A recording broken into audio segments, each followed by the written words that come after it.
fanfarrão, a gente já sabe agora, já tem a certeza, depois do jogo acabado, já tem uma nota do departamento médico que coloca em xeque o Pedro, né? Tá com suspeita de lesão na coxa e agora vira dúvida para o jogo do Flamengo. Agora a gente vai falar sobre Libertadores. O Flamengo que joga nesse meio de semana contra a equipe do Bolívar no Maraca. O Fanfarrão perdeu um 9 numa partida importantíssima. O que você faria, o que você projeta com essa lesão do Pedro que sentiu na partida contra o Corinthians? O que você pensa em qual seria a melhor solução para o técnico Tite para essa partida contra a equipe do Bolívar? Então, é o seguinte, é jogo pro Gabigol. Agora o Gabigol é o jogo pro Gabigol. É o jogo do Gabigol. Ponto. O Gabigol tem que entrar 90 minutos. O Gabigol precisa de 90 minutos. É o jogo. É o jogo. Ali é o Gabigol, certo? Gabigol, eu não vejo assim, é duas coisas. O Gabigol, pra mim, ele é um 9. Como o Pedro é 9. São características diferentes, mas são 9. Então, ponto. Se o Pedro não dá para jogar hoje, que está na melhor condição, por tudo que ocorreu aí com o Gabigol, ele estava fora, agora tem que voltar, questões externas de fora de campo. O que ele tem que fazer agora? Agora ele tem que chegar e é o jogo do Gabigol. É o jogo do Gabigol. Maracanã, precisando vencer. E eu tenho certeza que aí é o Gabigol. O Gabigol não vai fugir da sina, não vai fugir, porque é um jogador de decisão. Entendeu? Isso aí eu tenho certeza que o Gabigol não vai deixar na mão. Isso aí eu tenho certeza. E vai ser o jogo do Gabigol. Vai ser aquele jogo para acabar até com esses boatos aí de que Gabigol tá vindo pro Palmeiras, Gabigol tá vindo pro Corinthians, que Gabigol vai sair do Flamengo. Ele mesmo, o Gabigol, sabe que é o jogo que ele vai poder pleitear um novo contrato. Vai ser o jogo, ele sabe disso.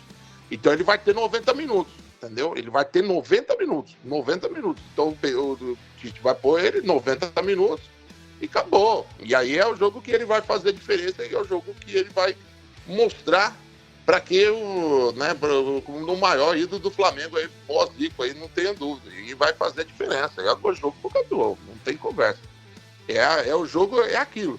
Porque vai ser um teste até para o torcedor do Flamengo também.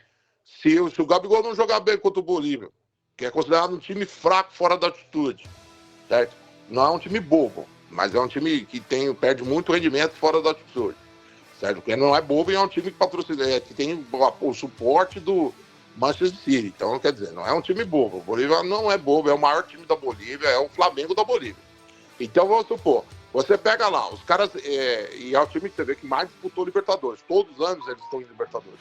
Então, é assim, é o jogo que, se o Gabigol não fizer um gol, não jogar bem, pelo menos não atuar bem, ali vamos dizer, a quebra do casamento do Gabigol com o Flamengo. Então é o jogo do Gabigol. E assim, poupar o Pedro, né, nesse ponto aí pode ser a questão do refis.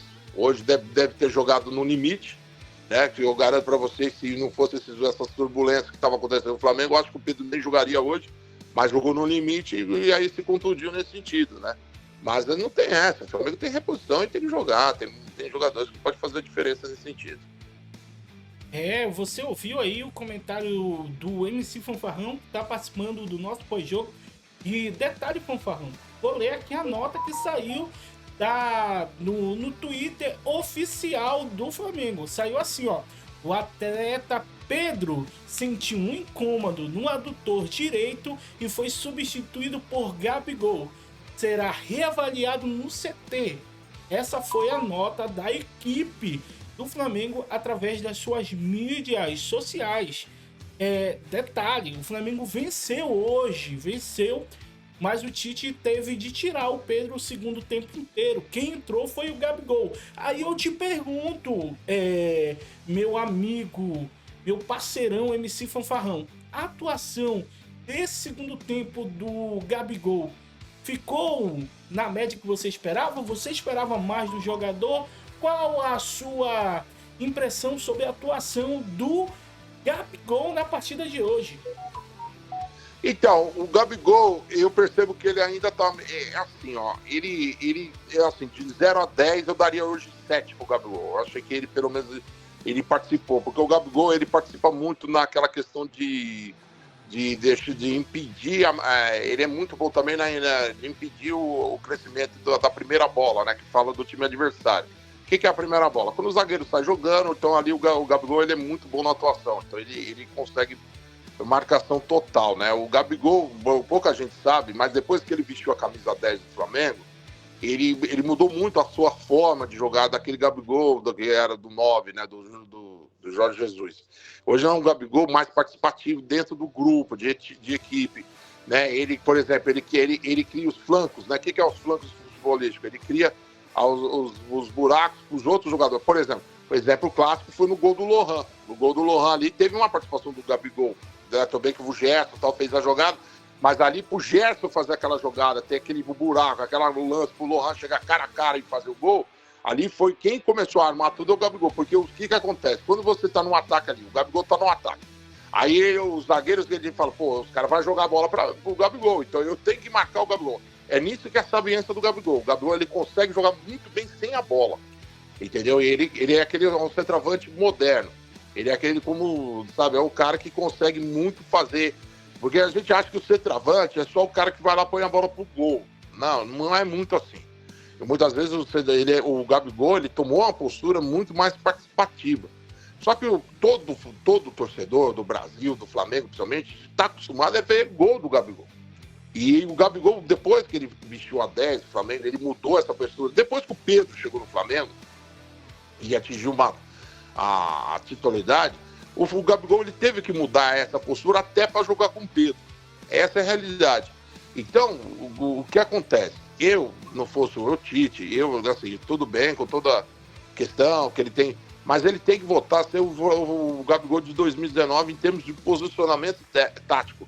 Ele tem que jogar enfiado, ele tem que jogar na vertical, jogar a bola e ele ser o último homem da bola, o último da bola, para tocar a bola pro gol. Que esse é onde o Gabigol virou mito. Então, nisso aí, o Gabigol é mito nesse ponto. E ele fazendo esses flancos, ele dá a impressão para a torcida que ele não está jogando nada, mas ele está jogando. Só que ele aí perde muito o brilho do Gabigol. E eu acho que nesses 2 anos para cá, isso está perdendo.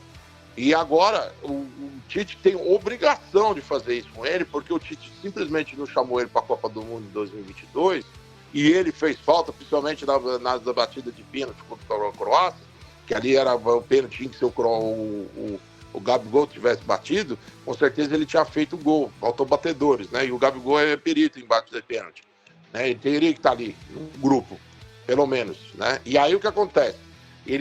O que ele tem que fazer agora? Ele tem que chegar e ele tem que chegar numa situação que ele tem que pôr o Gabigol mais na ponta, vamos dizer, mais por o último homem.